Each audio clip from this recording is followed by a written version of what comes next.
Today we're going to try and decide what are the best units that the Imperial Guard has to offer.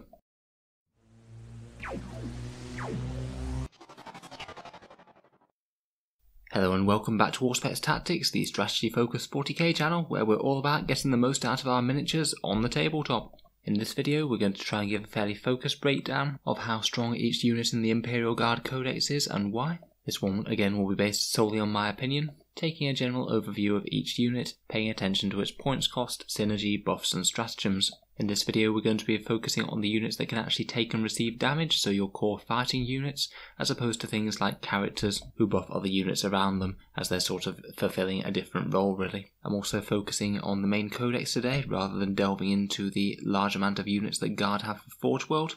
Frankly, the majority of the Forge World arsenal isn't particularly overwhelming at the moment, sadly, so for the sake of brevity I've kept it to our core choices today. I've tried to group units roughly into 4 general tiers of power level. I know everyone has their own idea of what units are strongest in the Guard army, so I'm sure there'll be things that you would have rated one higher or one lower on this list, but I will try and provide my own reasoning as to why I've placed each unit where I have. So without further ado, let's get into it, and we'll start with tier 4, what I think are the weakest units in the Guard Codex.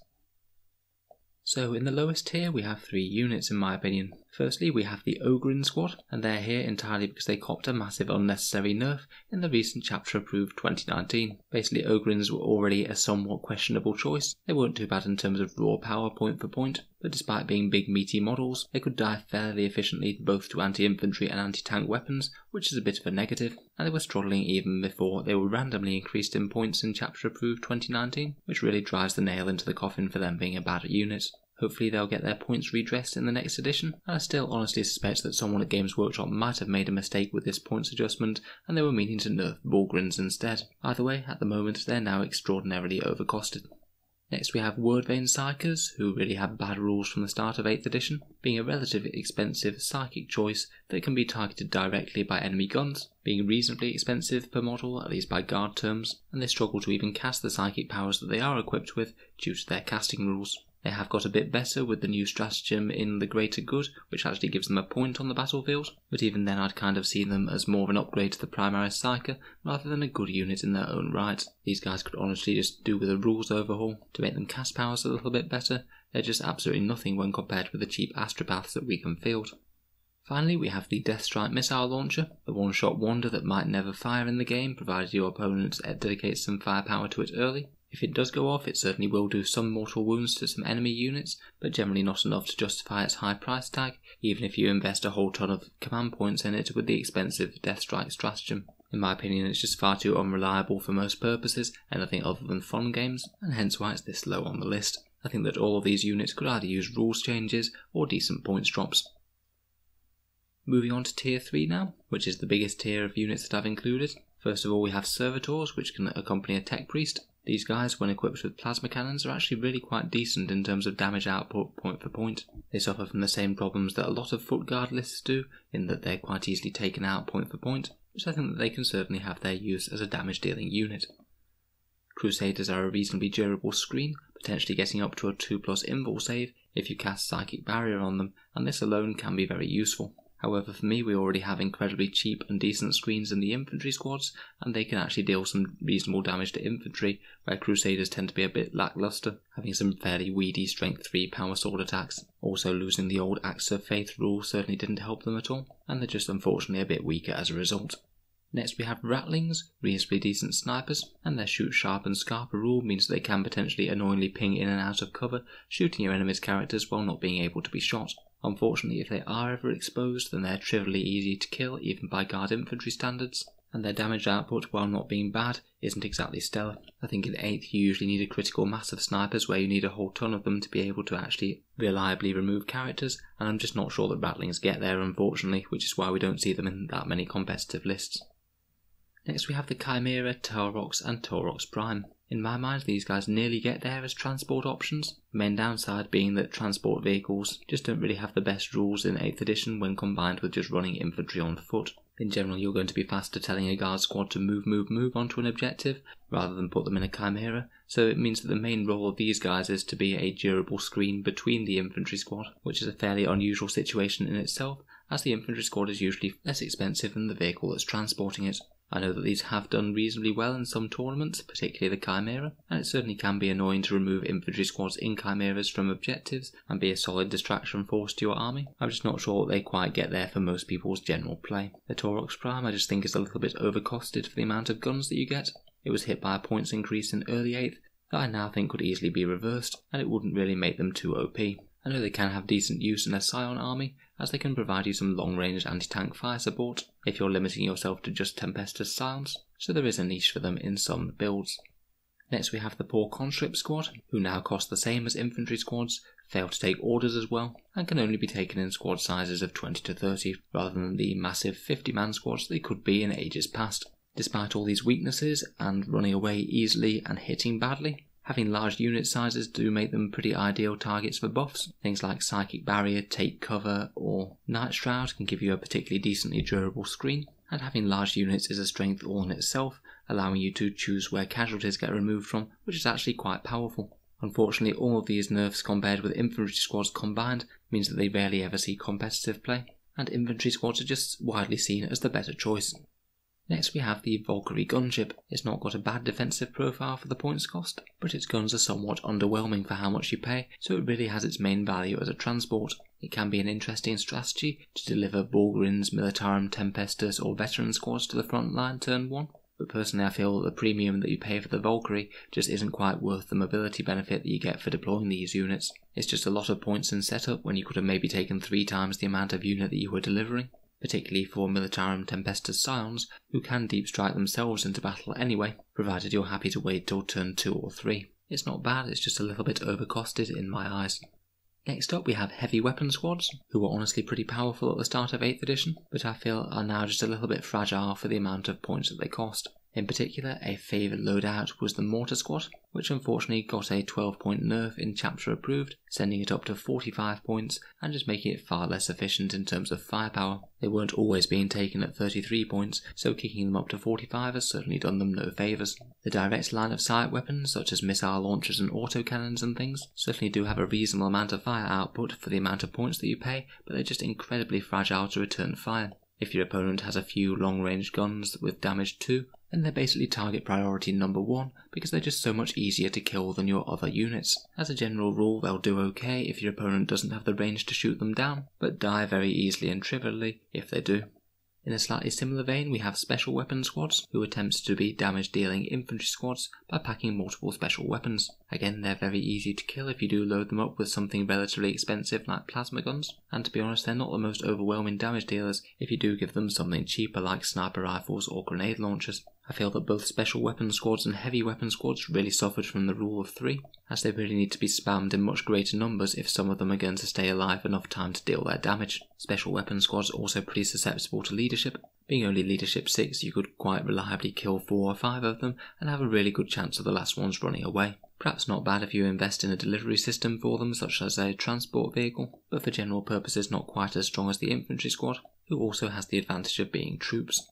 Next up we have Sentinels, who have seen significant improvements with Chapter Approved, repeatedly going down in points cost and having a couple of interesting new stratagems in the new Greater Good book. In general, I prefer the armoured variant to the scout variant just because of how annoyingly tough the things are. Unfortunately, neither of them have the strongest damage output ever, even when maximally loaded with hunter-killer missiles and las cannons and using the stratagem boost for extra first-turn damage. But if you can find a way to make your opponent have to deal with them, then the armoured versions are far tougher than the vast majority of options in our codex. In all honesty, I do find it a struggle to make the opponent have to deal with the armoured sentinels. Ideally, they'd have to be advancing forward, which just gives them the chance of being locked up, and they're not very good in close combat. Armoured sentinels are one of the units now that I could have put in tier 2 if I was feeling generous.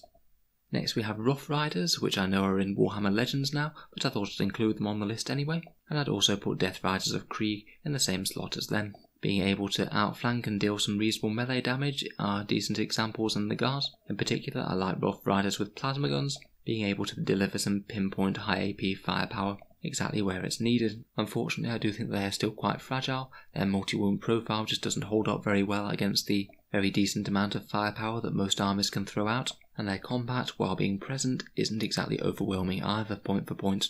They're helpful for the utility that they provide, but on a points for stats basis, they're just not the strongest unit around. Next we have Hydras with their specialised anti-air firepower. In some matchups, notably against things like Dark Eldar, they can be really outstanding, but against the general field they just don't put out a ton of firepower point for point, and unfortunately even against their intended targets, flyers, they're not even particularly outstanding compared with some of our other options, such as tank commanders. There are ways to make them better, including overlapping fields from Cadians, and putting them in the Emperor's Wrath Vigilist detachment, but overall I just think that their firepower is a little bit underwhelming for how much points you pay. I think they very nearly get there, and perhaps could have been persuaded to put them in the tier above. Next up we have the majority of the Baneblade chassis variants, aside from the Shadowsword, who I've chosen to include in tier 2.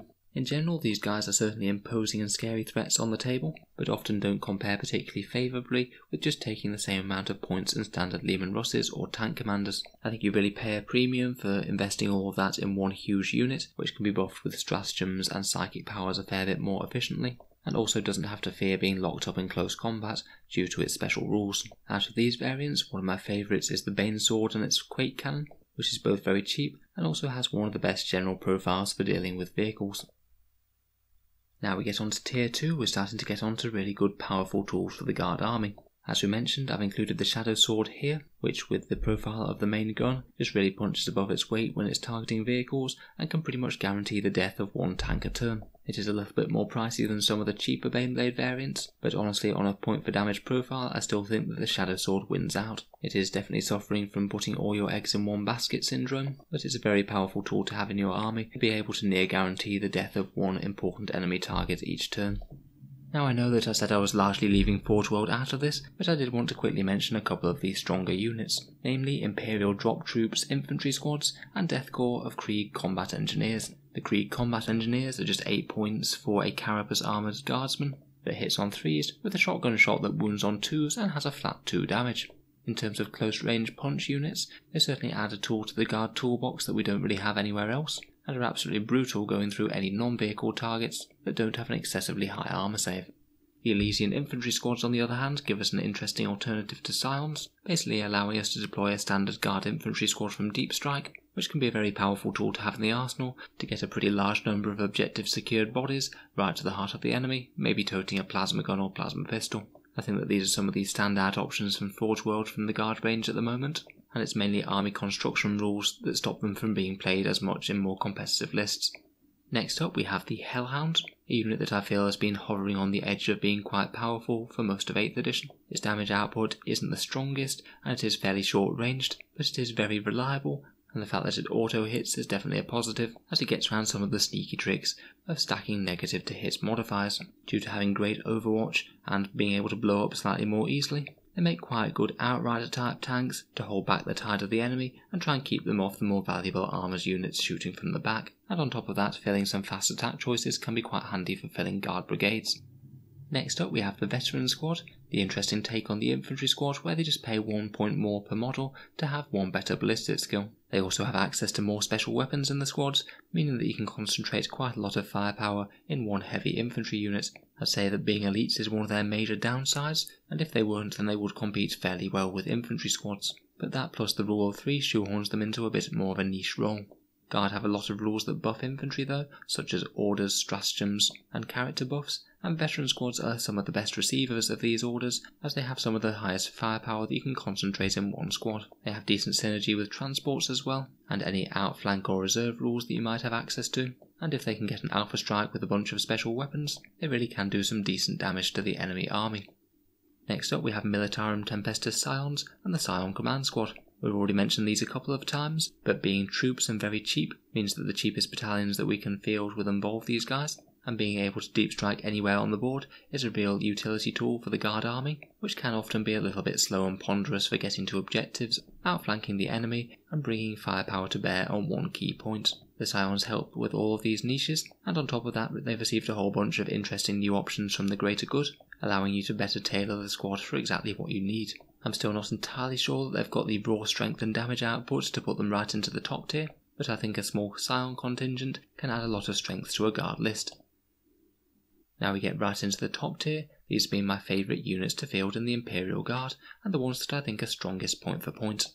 First up we have the Guard Artillery section, which is fairly strong and has access to decent support. Long range ignores line of sight weapons aren't going to be as strong as direct fire weapons for the most part, as you do pay a slight premium for the range and utility. Having said that, the Manticores, Basilisks and Wyverns give you a decent choice of exactly what ignores line of sight weapons you want. Basilisks and Wyverns can go in the Emperor's Wrath Artillery Company, which is a really strong way to field them and allows you to fire twice, as well as stacking other buffs on the same units, and Manticores also gained a buff from Psychic Awakening, meaning that you can pay a command point to fire them directly and hit a bit better. On top of that, they also work well with the new tank ace traits, my favourite options being the flat 3 damage Basilisks and Manticores. Overall, these are very strong, and the vast majority of competitive guard lists tend to have some sort of artillery fire support. Next up we have Ogryns. These guys are a decently priced screen and bully unit that are just kind of okay when unsupported, but when they're combined with defensive buffs, namely Psychic Barrier, Night Shroud and Take Cover, they can become near impossible for your opponent to shift efficiently. Guard don't really have many dedicated close combat units, and these are one of the most efficient, meaning that even if they never make close combat, the very fact that they might have scared your opponent off from putting units in the middle of the board, and maybe trying to engage your tanks in close combat, could potentially be game changing. I think that they do need some support to function, but I think there is a reason that we've seen the Ogryns Death Stars be a featuring competitive list throughout the edition. Next off, I know that we said that we were ignoring characters for the most part, but I couldn't resist the opportunity to talk about my Astropath with Psychic Maelstrom again. 15 points of pure rage, point for point is not even all that weak in defense, being only 5 points per wound, but basically having any model in your army that's likely to make its points cost back within 2 casts of a psychic phase, and easily could do it in a single one, is a bit of an auto-include from a taking and giving damage point of view. He can cast from out of line of sight, he can snipe enemy characters, he can bypass the toughest armour due to his mortal wounds, and he can also add some ignore cover and psychic denial goodness to the army as well. Point for point I think is the strongest thing in the Guard Codex at the moment, and it's a shame that you can only cast Psychic Maelstrom once, otherwise I'd certainly be taking more. Next we have the standard Infantry squad. These guys went from mediocre status in 7th to absolute rock stars instantly in 8th, getting a nice points decrease and having their rules function a lot better, particularly with the powerful orders system. Even to this day, with all of the releases that have come out since, few armies have quite such efficient troops choices. They're very tough point for point, can put out a reasonable amount of anti-infantry firepower when combined with first rank, second rank fire, can be given special weapons or heavy weapons to better fit in with your army needs if you wish, and perhaps most strongly can use move to get across the battlefield very quickly and secure objectives. They also fill out battalions for incredibly cheap, and there's a reason that we often see people using Loyal 32 battalions to generate additional command points, and they can even have a decent melee build in the Kaschan list with Strachan and a Priest in, giving each infantry squad member a mighty 3 strength 4 attacks for just 4 points a model plus character support. Certainly some armies such as Space Marines will deal with them a little bit better due to the amount of strength 4 AP-1 shooting they have, but still for 4 points a model you can literally include hundreds of these guys in your army, and any army is going to take a few turns to chew through that before they can engage and destroy the heart of your guard list. Finally, we come to some of the kings of the guard list, the mighty Leman Russes, tank commanders, and knight commander Pask. The standard Russ has very decent firepower and very decent durability at toughness 8 with 12 wounds. Grinding Advance really gave it a buff to its damage output, and the recent changes to Demolisher tank rules means that Leman Russ Demolishers are one of our strongest anti-tank fire support units by quite a wide margin. I see regular Leman Russes and tank commanders and Pask all on the same spectrum, with the standard Russes being more durable point for point, where tank commanders and Pask are progressively more damage efficient point for point. After the 3, I would say that tank commanders are still the most all-round competitive choices, particularly as they're very efficient users of the tank ace traits, giving them extra survivability or extra damage output. It can also give them the godly Hammer of Sunderance for its flat 3 damage battle cannon shots across the board, and they stack well with various other guard stratagems, including the max shots stratagem from the Psychic Awakening book, and now having access to Relentless, the one that allows them to function on their top profile for a turn. I'm certainly glad to see that Leman Russes are one of the stronger units in the guard list. It's absolutely as it should be. So let me know your thoughts and opinions on these units down in the comments below. As I said, I'm sure each person will have some units that they think are a bit better than I've rated them, or some that they find a little bit underwhelming, and it's interesting to have that discussion about where exactly each unit should lie. I also know that these tier ranking systems can be a little bit arbitrary, and some of these units can perform very differently depending on the exact army that you're using, such as some units being far stronger with certain regiment traits for example, so it's only ever going to be a rough guide. If you'd like to see more Imperial Guard content, feel free to subscribe to Auspex Tactics if you've enjoyed this video. We have regular stuff coming out for the Hammer of the Emperor every few days. And if you'd like to support the channel, I do have a Patreon page where you'll find the link in the description down below. Patrons of the channel help keep the videos coming, and there are a few different benefits for them, including seeing videos early, voting on the next videos to come out for the channel, and the occasional prize draw where I post out some free models to people. If any of that sounds interesting, please check out the link down in the description below. In any case, thank you very much for listening, and I'll hope to see you guys next time.